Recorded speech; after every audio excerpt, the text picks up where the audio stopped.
আমার বাপ দাদাই বলে গেছে করে গেছে আলু কফি ফুলকপি, আমি দেখা দিলাম আদা। আমি একদিন কেমন আপনার যখন নিহি এই টিভি দেখছি অথবা টিভির মধ্যে ইউটিউবের মধ্যে দেখলাম এক লোক বস্তার ভিতরে আদা চাষ করছে আর কি। ইউটিউবে তো মনে আপনার তো বহুত কিছু দেখায়, তো আমি দেখছি একদিনকে দেখতাছি একদিনকে এক লোকে আদা চাষ করছে বস্তার ভিতরে, আদার বস্তার ভিতরে আদা চাষ প্রদর্শনী। তো দেখলাম ওই লোকে এরকম সুন্দর করে করছে, দেখলাম আদা মাশাল্লাহ ভালো হয়েছে, প্রায় 600 গ্রাম 700 গ্রাম হওয়া আদা পাইছে। জি দেখাইছিল কিভাবে মানে এটার করছে। ওইখান থেকে আমি দেখতাছি, মনোযোগ সহি দেখছি, দেখার পরে আমার ভিতরে এরকম একটা জাগলো যে আমি 50-60টা বস্তা নতুন করে এটা আমি ট্রায়ালে যাবো আর কি। এত আগ্রহ যে আমার মানে আদাটা খুব শখ, আমি এটা করবো। আদা গাছও আমি আগে দেখি নাই, ওইটাতে আমি দেখছি আদা গাছটা কিরকম।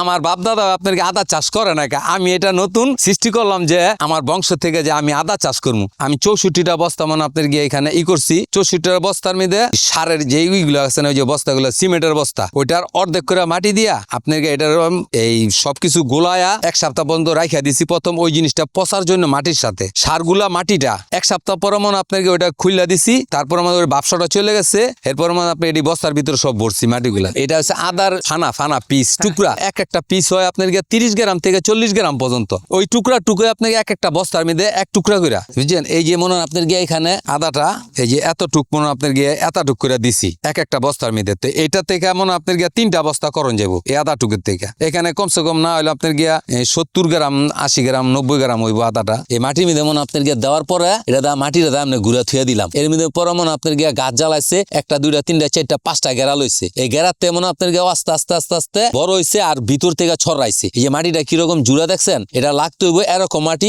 যাতে ভিতর থেকে ওরা ছড়াইতে পারে। এই 40 গ্রাম আদা থেকে আমি 800 গ্রাম আদা পাইছি। তো আল্লাহ মনে 40 গ্রাম আদাতে 800 গ্রাম আদা হইলে আমি এখানে 64টা বস্তা আদা লাগাইছি, তাহলে 64টা বস্তার মধ্যে আপনার ম্যাক্সিমাম তো আমি প্রায় 50 কেজি মতন আদা পামু। তো এতে মনে আমি মোটামুটি আশা করি আমার একটা বস্তা পিছু খরচ গেছে এভারেজ প্রায় 25-26 টাকার মতন হয়তো বা গেছে আর কি। এখন মনে আপনি গিয়ে বাজার দর যদি আমি করি, আমার নিজে খাওয়ার জন্য খাওয়া আমি এটা বাজারজাত করতে পারবো। আমি ধরেন 5 কেজি রাখলাম আর এনাফ, আর বাকি 45 কেজি আমি বাজারে বিক্রি করে দিলাম। এই জায়গাটা হয়েছে আপনার গিয়া আমার চাচার। তো চাচা মনে আপনার গিয়া এখানে খালি জায়গা আছে বিদায় আমি বলছি তো আপনার তো এখানে খালি জায়গা আছে কাকা, আমি তো এই জায়গাটা আমি আদার বস্তার ভিতরে ভরে আদা চাষ করুন। কত ঠিক আছে তাহলে কর, বুঝছেন। আমার চাচা এই জায়গাটা দিছে, আমি মনে এই আদা গুলা মনে আপনার গিয়া চাষ করছি। চাচা তো দেখা পুরা খুশি যে মাশাআল্লাহ তোর তো যে রকম বলছো ঠিক সেরকমই হয়েছে। তো আগামীতে তুই আরো যত লাগে তোর এই জায়গা এখান থেকে তুই নিয়ে লাগাইস।